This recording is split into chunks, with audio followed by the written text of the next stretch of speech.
गेल्या अनेक दिवसापासून कांद्याचे भाव वाढत चालले असून 60 ते 80 रुपये भावाने निकृष्ट दर्जाचा कांदा विकला जात आहे। त्यामुळे गृहिणीचे आर्थिक गणित कोलमडून त्या रडवलेल्या झाल्या आहेत। अशावेळी आमदार संजय केळकर यांच्या उपक्रमाने ठाणेकर महिलांना दिलासा मिळत असून उत्तम दर्जाचा कांदा अवघ्या अर्ध्या किमतीत म्हणजे 35 रुपये किलोने मिळू लागला आहे। कांद्याचे उत्पादन कमी झाल्याने तसेच पावसामुळे कांद्याची आवक कमी झाली, त्यामुळे किरकोळ बाजारातही निकृष्ट दर्जाचा कांदा 60 ते 80 रुपये किलोने विकला जात आहे।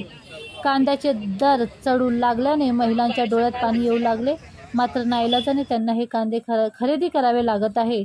या पार्श्वभूमीवर आमदार संजय केळकर पुन्हा एकदा ठाणेकरांसाठी धावून आले आहेत। ते अध्यक्ष असलेल्या संस्कार संस्थेच्या माध्यमातून आणि केंद्र सरकारच्या NCCF या राष्ट्रीय ग्राहक फोरमच्या सहकार्याने ठाण्यात उत्तम दर्जाचा कांदा अवघ्या 35 रुपये किलोने उपलब्ध करून देण्यात आला आहे। प्रत्येकी 5 किलो कांदे फक्त 175 रुपये किलोने देण्यात येत आहे। ठाण्यात सध्या 4 ठिकाणी विक्री केंद्र सुरू करण्यात आली आहेत। लवकरच आणखी केंद्र सुरू करण्यात येणार आहेत। पहिल्या दिवशी 15 टन उत्तम दर्जाचा कांदा उपलब्ध झाला असून ना नफा ना तोटा या तत्त्वावर विकला जात आहे। त्यामुळे विविध केंद्रांवर महिलांची गर्दी वाढत चालली आहे। मिळालेल्या माहितीनुसार गुरुवारी पहिल्याच दिवशी चंदनवाडी येथे 4000हून अधिक महिलांनी तर विष्णुनगर येथील केंद्रावर 1500हून जास्त महिलांनी ह्या उपक्रमाचा लाभ घेतला। जसा कांदा उपलब्ध होईल तशी विक्री केंद्रे वाढवण्यात येणार आहेत। शनिवारी केंद्राची संख्या वाढणार असल्याची माहिती आयोजकांनी दिली। या उपक्रमामुळे महिलांमध्ये उत्साहाचे वातावरण आहे।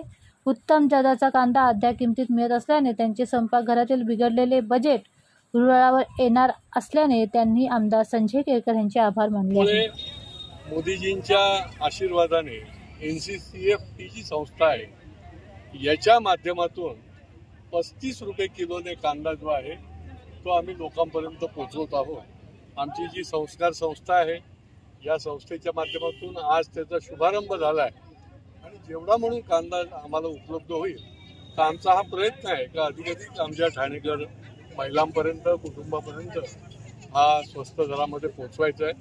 सकाळी 10 वाजता याचा शुभारंभ झाला आणि ज्या भागामध्ये शुभारंभ झाला विष्णुनगरच्या त्या ठिकाणी हजारो लोकांच्या रांगा लागलेल्या होत्या। शिस्तबद्ध पद्धतीने त्या ठिकाणी हा कांदा जो आहे तो त्यांना दिला गेला। याच माध्यमातून हा जीवनावश्यक गोष्टी आहेत आणि या सणासुदीचा काळ पुढे सुरू होतोय आणि त्याच्यामुळे कांद्याची स्वस्त दरात प्रत्येकालाच अपेक्षा हा केलेला अल्पसा प्रयत्न आहे। तर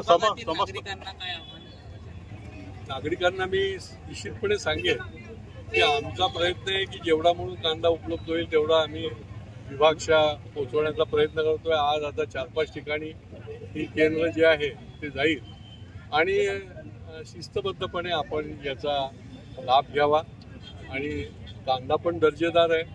मला अनेक नागरिकांनी लाईनीत उभे असताना सांगितलं की काही ठिकाणी खराब कांदा आहे पण भाव जास्ती होता, पण हा 35 रुपये असून देखील चांगला दर्जेदार कांदा आहे। आपण याचा निश्चितपणे पुढच्या काळासाठी लाभ घ्यावा आणि या सगळ्या ही एक चळवळच आहे, कारण की ही काही प्रॉफिट मेकिंगसाठी नाही आहे, तर लोकांना स्वस्तामध्ये मिळवण्यासाठी आहे आणि ती या चळवळीमध्ये तुम्ही देखील सहभागी व्हा।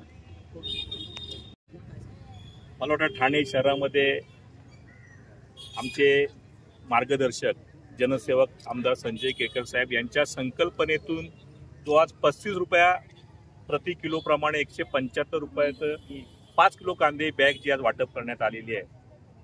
मी केळकर साहेबांचा सगळ्या महिला भगिनींतर्फे आभार व्यक्त करतो की लाडक्या बहिणीनंतर लाडक्या गृहिणीचा साहेबांनी विचार केला आणि सकाळी 11 वाजल्यापासून इथे महिलांचा ओघ चालू झाला आहे। कमीत कमी 4,500 ते 5,000 महिला आज दुर्गा दर्गा रोडपर्यंत पोहोचलेल्या आहेत। सगळ्या महिलांना कांदा वाटप होणार आहे। खूप सुंदर संकल्पना आमच्या या जनसेवक आमदारांनी योजली आहे आणि ह्याचं खरोखर सगळ्या स्तरावर कौतुक होत आहे। मी पुन्हा एकदा आदरणीय जनसेवक आमदार संजय केळकर साहेबांचा आभार व्यक्त करतो संपूर्ण ठाणे शहरातर्फे की साहेब ही संकल्पना राबवणारा पहिले व्यक्ती आहेत तुम्ही की त्यांनी कांद्याची जो आज कांदा 60 रुपये प्रति किलो प्रमाणे मिळणारा गृहिणीने राबवणारा कांदा आज तुम्ही 35 रुपयामध्ये कमी होऊन दिला, त्याबद्दल पुन्हा एकदा तुमचं मनापासून आभार। निश्चित खूप छान प्रकारे केला आहे। दरवर्षीप्रमाणे हे काही ना काही वाटप असतं. तर अशाच प्रकारे जर नेहमी आपण सगळ्यांना प्रोत्साहन केलं तर नक्कीच हे असं खूप मोठं नाव होईल आणि सर्वांना आनंद येईल.